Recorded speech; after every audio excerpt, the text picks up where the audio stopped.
Bruce Springsteen's story isn't just about rock and roll. It's a story of America, of working class grit, restless dreams, and the power of music to tell the truth.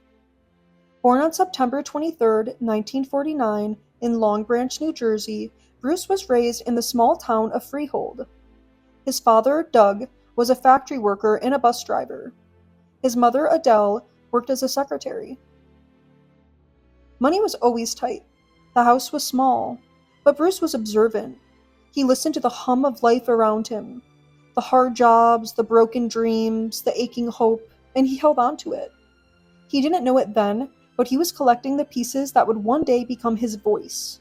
Not just a singing voice, but a voice for the people who didn't have one. Music hit him early.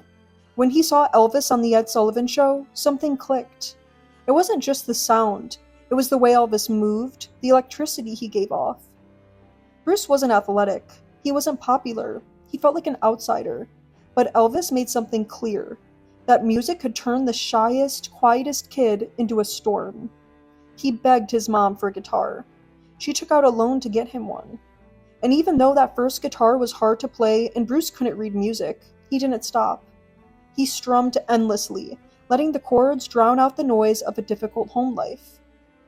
His father was often cold, distant, sometimes cruel. There was mental illness in the family and tension. Bruce once said he spent his life trying to be heard by his father. But the music gave him an outlet and freedom. In high school, Bruce didn't fit in, but he started forming bands. First it was the Rogues, then the Castiles. They played local gigs, school dances, even recorded a few tracks. He wasn't the best singer yet, he didn't have the confidence. But he had something more important, an obsession. He practiced for hours. He lived for the next performance. He studied Bob Dylan, the Beatles, the Rolling Stones, every note, every lyric, every move. After high school, Bruce bounced around colleges briefly, but never stayed. He was already playing clubs and bars across New York and New Jersey. He played in Steel Mill and the other bands, always grinding, always pushing forward. His performances were raw and electric. He earned a reputation as a tireless performer, someone who left everything on stage.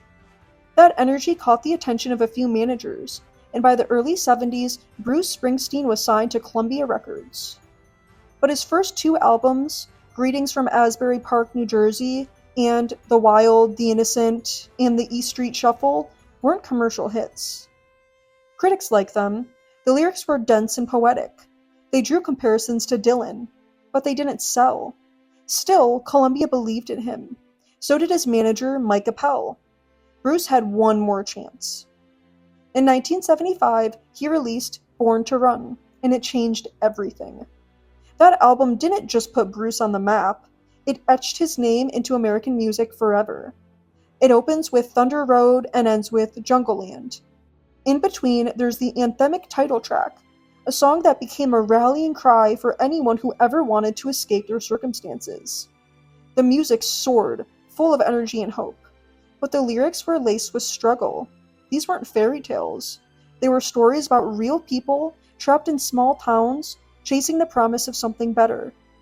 The album took over a year to record. Bruce was a perfectionist.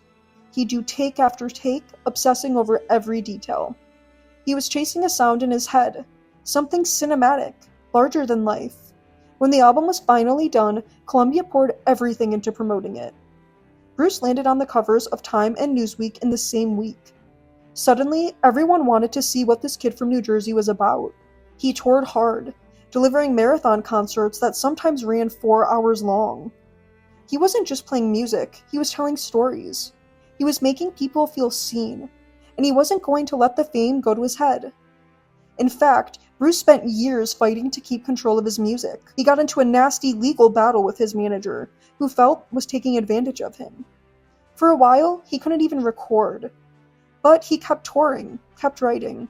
Eventually, he broke free from that contract and started working with John Landau, a critic-turned-manager who famously said, "I saw rock and roll future, and its name is Bruce Springsteen." With Landau at his side, Bruce recorded Darkness on the Edge of Town in 1978. It was grittier, moodier, more adult.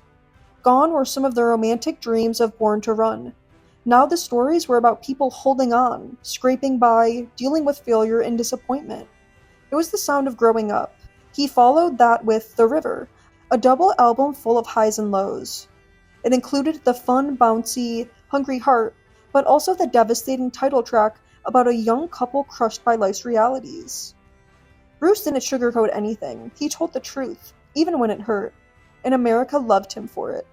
By the 1980s, Bruce Springsteen was a household name. And then came Born in the USA in 1984. Became one of the biggest albums of all time. The cover featured Bruce in front of the American flag. The title track sounded like a patriotic anthem, but the lyrics were anything but. It told the story of a Vietnam vet who came home and found nothing waiting for him. It was about betrayal and pain, but many people missed the message. He toured the world, packing stadiums, playing epic shows, but fame took a toll. Behind the scenes, Bruce struggled with depression. He started therapy. He got married and then divorced. He began to realize that even as his career soared, something inside him was still unsettled. In the late 80s and early 90s, Bruce made some major changes. He broke up the E Street Band, his longtime musical family. He moved to California. He married a woman named Patty, a backup singer from the band, and they had kids together. He started writing quieter, more personal music. Albums like Tunnel of Love, Human Touch, and Lucky Town explored love, family, and identity. Critics were mixed, but Bruce didn't care. He was following his own path. And then came The Ghost of Tom Joad in 1995, a haunting acoustic album inspired by Steinbeck's The Grapes of Wrath. It was sparse, political, and powerful. Bruce was shining a light on the forgotten corners of America again. Immigrants, the poor, the incarcerated. In 1999, Bruce reunited with the E Street Band. The chemistry was still there. The shows were legendary. They went on tour, and Bruce seemed re-energized. After 9/11, he released The Rising, an album that tried to make sense of grief, loss, and healing. Songs like My City of Ruins and You're Missing were raw and beautiful. Once again, Bruce gave people a way to cope. He wasn't just a performer, he was a national voice. Through the 2000s and 2010s, Bruce kept working. He released albums like Magic, Working on a Dream, Wrecking Ball, and Western Stars.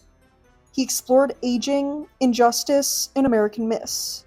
He never stopped evolving.